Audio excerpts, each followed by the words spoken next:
అత్తారింట్లో బాధలు పడి చచ్చే కంటే విడాకులు ఇచ్చేసి ఒంటరిగా బతకడం బెటర్ అనుకునే మహిళలు అనేది విడాకులకి అప్లై చేస్తే నీ ఇచ్చిన కట్నం డబ్బులు ఏమైపోతాయి?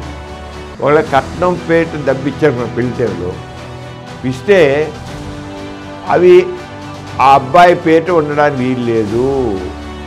అంచేత పెళ్లి సమయంలో, పెళ్లి రోజున, పెళ్లి ముందు కానీ పెళ్లి తర్వాత కానీ ఎప్పుడైనా సరే డబ్బులు ఇస్తే, కట్నం డబ్బులు ఇస్తే ఇచ్చిన 3 నెలల్లోగా అమ్మాయి పేట మార్చాలి, డబ్బులు రాసి పెట్టాలి.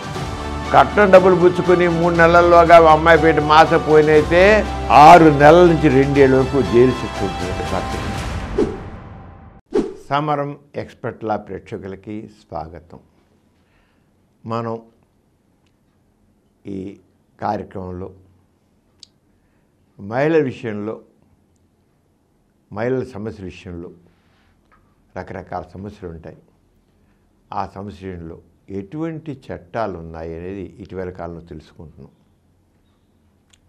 ఈ రోజున ఒక విషయం గురించి తెలుసుకున్నాం. అదేంటంటే విడాకులు అడిగితే ఇచ్చిన కట్నం రాదంటారు. నిజమేనా?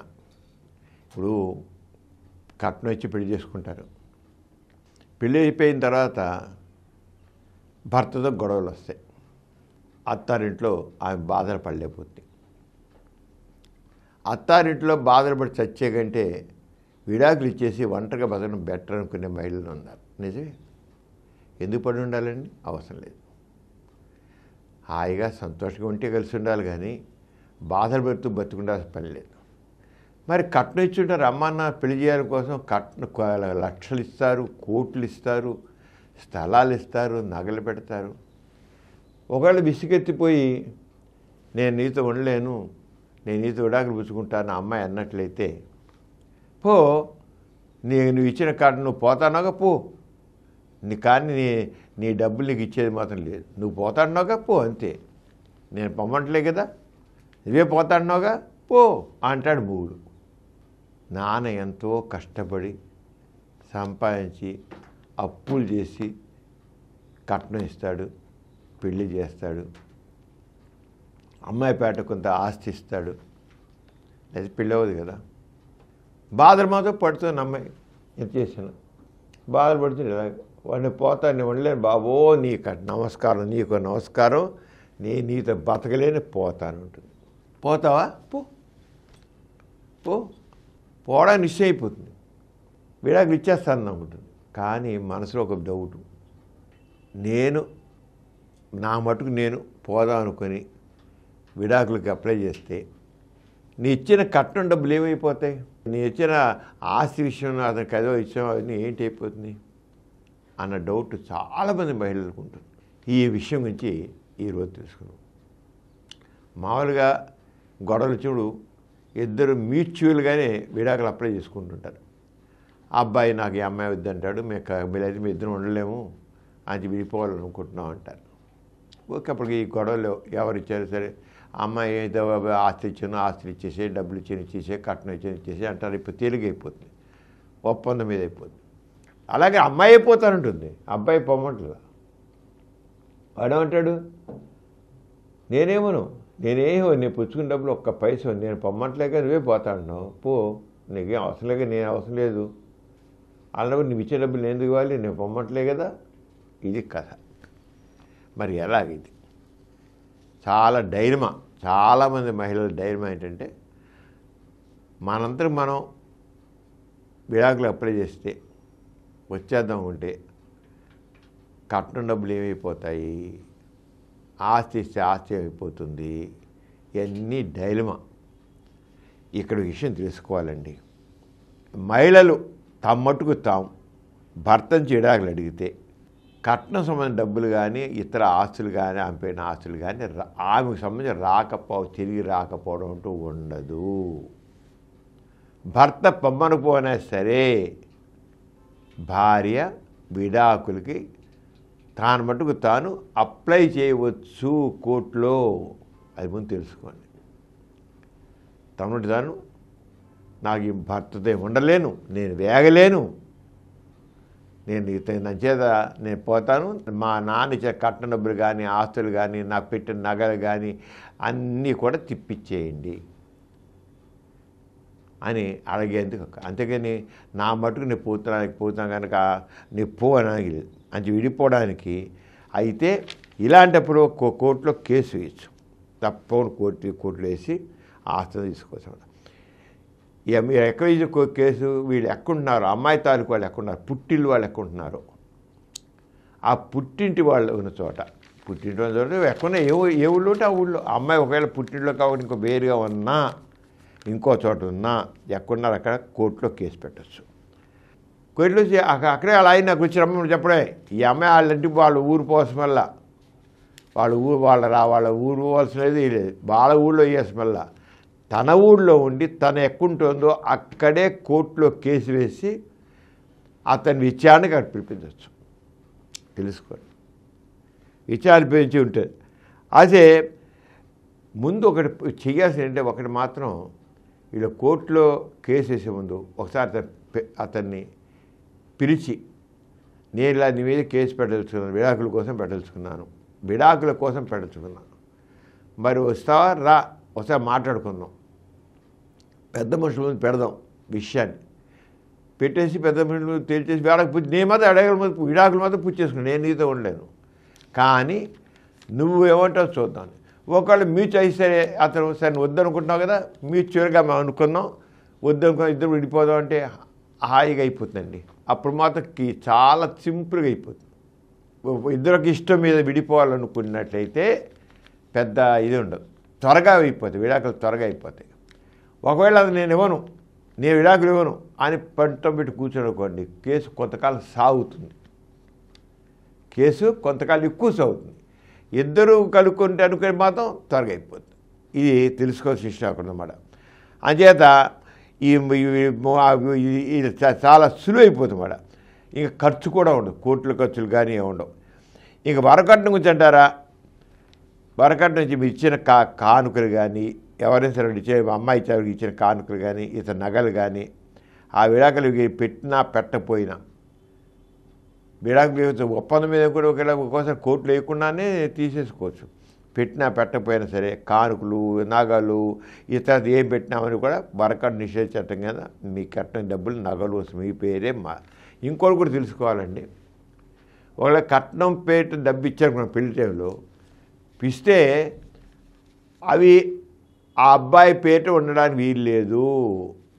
కట్నం ఇస్తే కట్నం డబ్బులు కానీ, ఆ పిల్ల పేట రాసిన ఇల్లు కానీ అన్నీ కూడా ఆ పిల్లకే చెందుతాయి, అబ్బాయి కాదు. గుర్తుంచుకోండి, కట్నం ఇస్తే అబ్బాయికి తీసేసుకోని కాదు ఆ డబ్బులే, నేను అది స్త్రీ ధనం. అంచేత పెళ్లి సమయంలో, పెళ్లి రోజున, పెళ్లి ముందు కానీ పెళ్లి తర్వాత కానీ ఎప్పుడైనా సరే డబ్బులు ఇస్తే, కట్నం డబ్బులు ఇస్తే ఇచ్చిన 3 నెలల్లోగా అమ్మాయి పేట మార్చాలి, డబ్బులు రాసి పెట్టాలి. అంతేగాని కట్నంగా ఇచ్చారు కదా, ఈ డబ్బులు నావి, నేను జల్సా చేసుకుంటాను, నీకు అసలు ఇచ్చే పల్లె దీంట్లో నీకు భాగం లేదనడానికి వీలు లేదు. కట్నం డబ్బులు కూడా అమ్మాయికి చెందినవి. కట్నం డబ్బులు ఇచ్చినప్పటికీ కట్నం పెట్టే డబ్బులు ఇవి అమ్మాయికే అమ్మాయి ఆస్తి కిందే చెల్లుతాయి, అది గుర్తుంచుకోండి. 3 నెలల్లో పైగా చేయాలి, 3 నెలల్లోగా అమ్మాయికి ఆ డబ్బులు ట్రాన్స్ఫర్ చేయాలి. పెళ్ళికి ముందే 4 రోజుల ముందు పుచ్చుకున్నాం అనుకున్నాం, పెళ్ళి 2 నెలల కల్లా పెట్టి లోపల అమ్మాయి పెట్టి మార్చాలి. పెళ్ళికి 2 నెలల ముందు పుచ్చుకున్నాం అనుకున్నాం, పెళ్ళైన నెలకి మార్చాలి. పెళ్ళైన తర్వాత 1 నెల రోజులకి పుచ్చుకున్నాం అనుకున్నాం, 3 నెలల్లోగా మార్చేయాలి. అంచేత ఈ ప్రతి ఒక్కరూ, ప్రతి మహిళ తీసుకోవాలి. అంచేత మీకు ఇవ్వకపోయినట్టే ఆ డబ్బులు మీరు పెట్టకపోతే భర్త మీద క్రిమినల్ కేసు పెట్టచ్చు. భర్త మీదే కాదు, ఆ తల్లిదండ్రుల మీద, దానికి అతను సపోర్ట్ చేసిన అందరి మీద కూడా కేసు పెట్టచ్చు. తల్లిదండ్రులు కూడా ఒకవేళ సపోర్ట్ చేస్తుంటే, ఇంకా ఏమైనా పెద్ద మనుషులు సపోర్ట్ చేస్తుంటే, ఆ మహానుభావి ఆ పెళ్లి కొడుకు తాలూకు వాళ్ళని, ఆ పెళ్లి తాలూకు వాళ్ళందరి మీద క్రిమినల్ కేసు పెట్టచ్చు.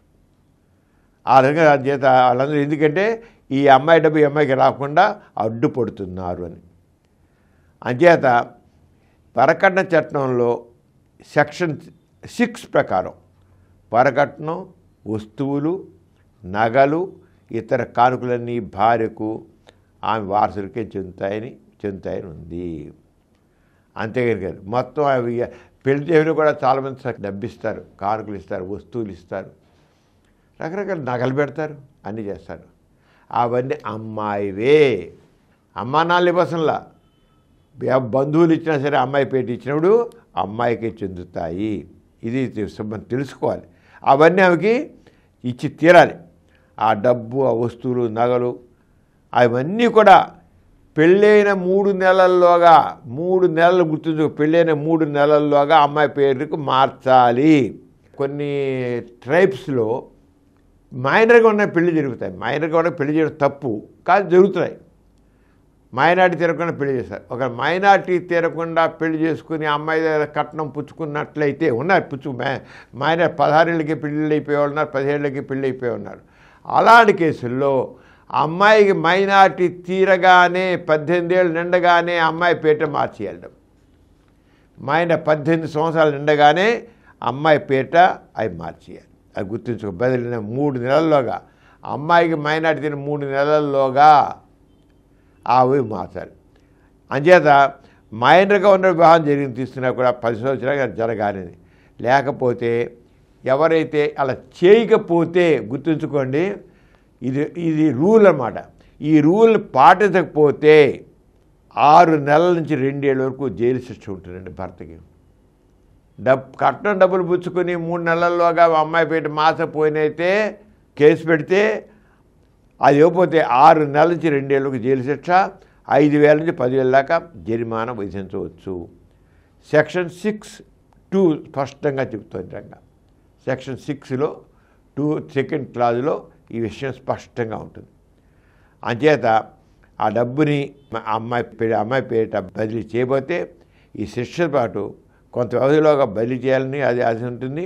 అంచేత ఎక్కువ ఆ డబ్బుని అతని నుంచి జరిమానా కూడా వసూలు చేయొచ్చు. ఒకవేళ చేయలేదనుకోండి, 3 నెలలు చేయలేదనుకోండి, 3 నెలలు చేయబోతే ఆ తర్వాత ఆ డబ్బు మీద జరిమానా కూడా వసూలు కూడా చేయొచ్చు అన్నమాట. జరిమానా ఉంటుంది, ఆ రకంగా చేయొచ్చని. ఇది 1986లో చట్టాన్ని సవరించారు ఈ రంగా మహిళలకి రక్షణకి చాలా చట్టాలు ఉన్నాయి. అలాగే పూర్వకాలం కూడా అసలు మనకి స్మృతుల్లో కూడా స్త్రీధనం అని ఒకటి ఉంది. అవి ఏంటి, ఆ విషయాన్ని కూడా వచ్చే ఎపిసోడ్లో తెలుసుకుందాం. మరి విషయాన్ని తెలుసుకున్న ప్రతి మహిళలకి వాళ్ళ గురించి, వాళ్ళ రక్షణ గురించి ఉన్న చట్టాల గురించి అవగాహన కావాలి. అందుకోసమే మహిళల రక్షణ విషయం మన దాంట్లో సమరం ఎక్స్పర్ట్ లాలో ఈ అవగాహన కలిగించడానికి కృషి చేస్తున్నాం. చాలామంది మహిళల సమస్యలు లోనవుతున్నారు, రకరకాల సమస్యలతో బాధపడుతున్నారు. విషయం తెలియక వాళ్ళు ఎక్స్ప్లాయిట్ చేయబడుతున్నారు, ఇబ్బందులు లోనవుతున్నారు, బాధలు పడుతున్నారు. అంచేత అవగాహన కలిగించేందుకోసం అని ఎక్స్పర్ట్ లాలో మహిళల కోసం ఇలా చూస్తున్నాం. వచ్చేసారి మనకి ఎలా మన పూర్వకాలం నుంచి కూడా స్త్రీధనం ఉంటుంది. అది ఏంటి స్త్రీధనం అయితే ఎలా ఉన్నాయి ఏంటి గురించి, ఆ తర్వాత ఎటువంటి మార్పులు వచ్చాయి, ఎటువంటి చట్టాలు వచ్చాయి, మన పూర్వకాల స్మృతుల్లో ఎలా చెప్పారు, తర్వాత బ్రిటిష్ వాళ్ళు వచ్చాక చట్టాలు చేశారు, లేదా మనకు స్వాతంత్రం వచ్చాక మనం ప్రత్యేకంగా రాజ్యాంగం ఏర్పరచుకున్న తర్వాత అప్పుడు మనం ఏ రంగా చేసుకున్నాం, ఇవన్నీ కూడా వచ్చే ఎపిసోడ్ చూస్తూ అంత సెలవుస్తున్నాం. అంత నమస్తే. ఈ కార్యక్రమం మీకు ఎంతో నచ్చింది కదా. ఇటువంటి మరిన్ని వీడియోల కోసం అనతి కాలంలోనే 20 కోట్లకు పైగా వ్యూస్ సాధించిన సమరం ఛానల్ సమర్పించు సమరం ఎక్స్పర్ట్ల ఛానల్కు సబ్స్క్రైబ్ చేయండి, లైక్ చేయండి, మీ ఫ్రెండ్స్కి షేర్ చేయండి. అలాగే ప్రక్కనున్న గంట సింబల్ని ప్రెస్ చేయడం మర్చిపోకండి.